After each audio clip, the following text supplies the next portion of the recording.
Hello everybody! We are now in the urban type settlement of Anna. This is my small home.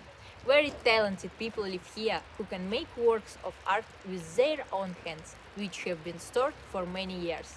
Such people can rightly be called the creators of our folk culture.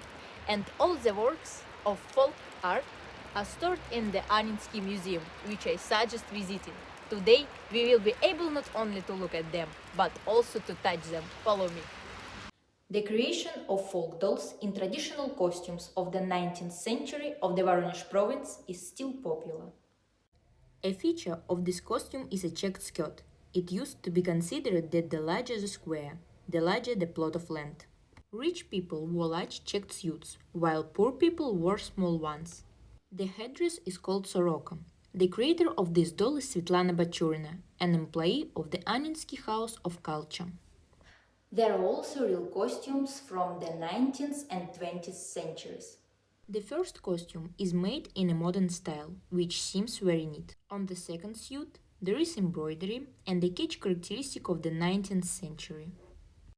It was also previously believed that toy dolls have power. These amulet dolls gave people healthy offspring, money, and a successful marriage. You can see that the dolls were made without a needle and scissors. This is another tradition of the 19th century, not to use sharp objects in needlework. All fabrics were then torn by hand. The current generation continues folk traditions. Students of school number 3 sew dolls in traditional costumes and make them out of clay. Embroidery is very popular in the Anninsky district. The museum has preserved a large number of exhibits from the 19th and 20th centuries. This towel is 114 years old today. Here we can see both hand embroidery with a cross and satin stitch. This technique is called mereshka. The quality of embroidery is usually determined by the reverse side. The fewer knots and puffs, the better the work. Just look at how neatly these towels of the early 20th century are made.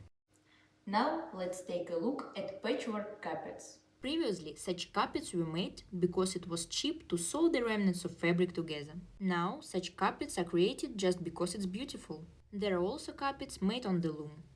Now we can easily walk to the store and buy dishes.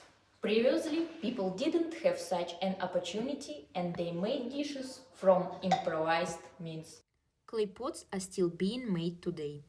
The modern pot differs from the old one in that it's smooth inside. In our museum, you can also see rare exhibits: children's clay whistle toys, a basket for food storage, bust shoes, wooden crafts, and much more. I'm very proud of everything that the inhabitants of my hometown create. We must carefully preserve our traditions and customs, continue the activities of our ancestors and improve them, so as not to lose the connection between times and generations.